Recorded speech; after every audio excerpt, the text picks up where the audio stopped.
APA Formatting and Style Guide.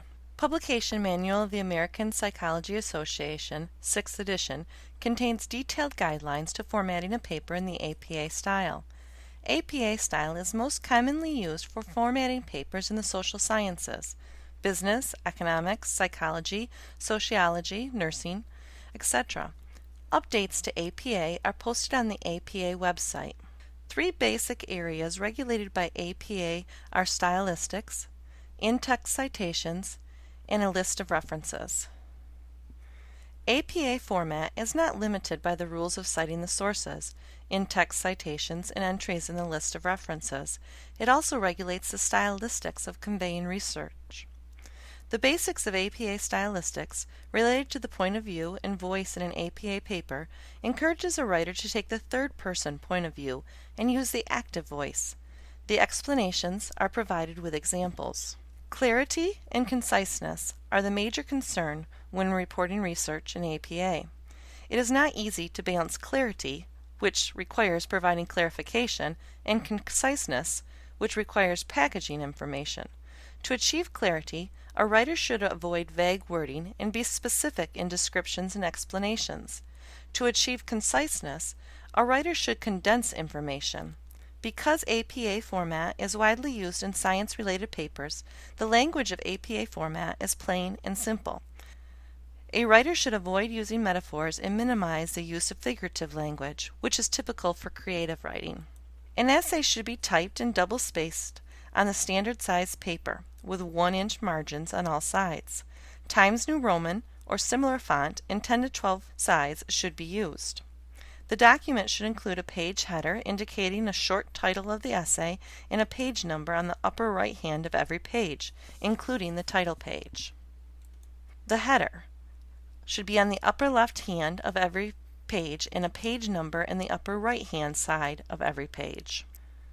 The 4 required parts of an APA paper are a title page, abstract, main body, the essay itself, and a list of references.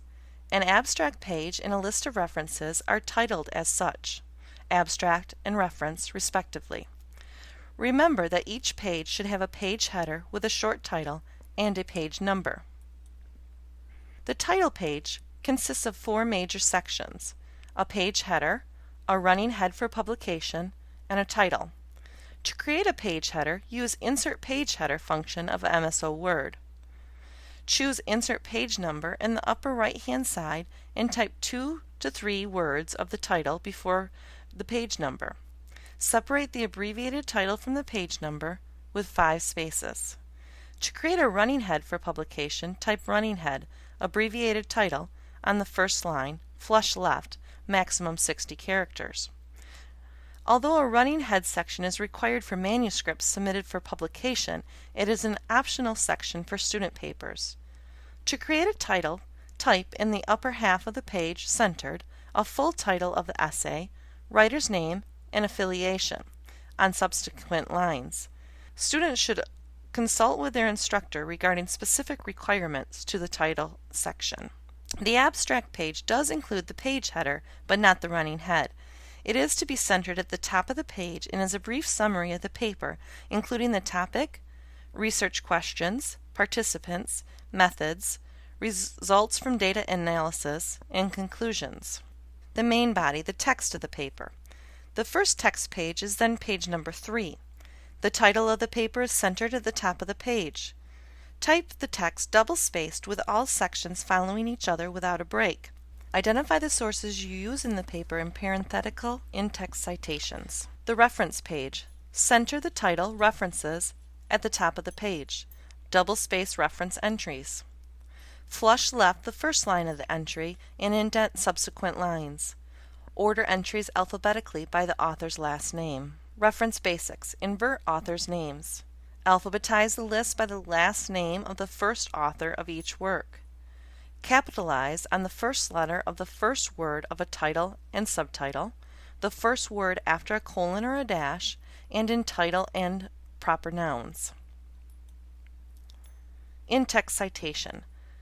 Whenever you use a source, provide in parentheses the author's name and the date of the publication, And for quotations and closed paraphrases, provide the page number as well. When quoting, introduce the quotation with a single phrase. Make sure to include the author's name, the year of publication, the page number, but keep the citation brief. Do not repeat the information. There are several formats for a summary or paraphrase. You can provide the author's last name and the year of publication in parentheses after a summary or a paraphrase, or include the author's name in a singular phrase followed by the year of publication in parentheses. When including the quotation in a summary paraphrase, also provide a page number in parentheses after the quotation. Introduce quotations with signal phrases and use signal verbs. When citing a work with 3 to 5 authors, identify all authors in the single phrase or in parentheses. In subsequent citations, only use the first author's last name followed by "et al." in the signal phrase or in parentheses. When citing a work with 3 to 5 authors, identify all authors in the signal phrase or in parentheses. In subsequent citations, only use the first author's last name followed by "et al." in the signal phrase or in parentheses. When citing a work with 6 and more authors, identify the first author's name followed by "et al." When citing a work of an unknown author, use the source's full title in the signal phrase and cite the first word of the title followed by the year of publication in parentheses. Put titles of articles and chapters in quotation marks. Italicize titles of books and reports. When citing an organization, mention the organization the first time when you cite the source in the signal phrase or in the parenthetical citation. When citing an organization, mention the organization the first time when you cite the source in the signal phrase or the parenthetical citation. When citing interviews, letters, emails, include the communicator's name, the fact that it was personal communication, and the date of the communication. Do not include personal communication in the reference list. When using verses from the Bible, use the reference, and the first time put the translation in parentheses. For the rest of the paper, you do not need to cite the translation unless you are using different versions. When citing an electronic document, whenever possible, cite it in the author date style.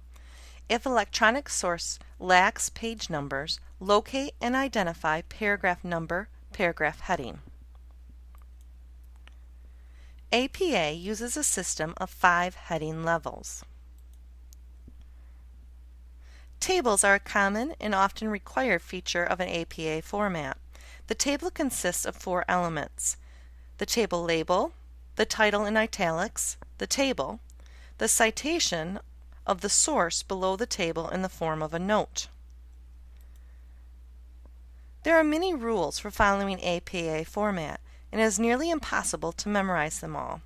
Students' best course of action is to utilize the official APA handbook or the APA section in an updated composition textbook as guides for properly using the documentation format. Since the American Psychology Association, a professional group of behavior and social science professors and instructors, periodically updates the guide, students should be certain that they are using the most current information possible. There are other resources for finding current information on APA documentation style. The APA website offers some limited information about recent format changes, especially regarding the documentation of World Wide Web and electronic sources. The Purdue University Writing Lab, OWL, has a page on APA formatting and documentation style on its website.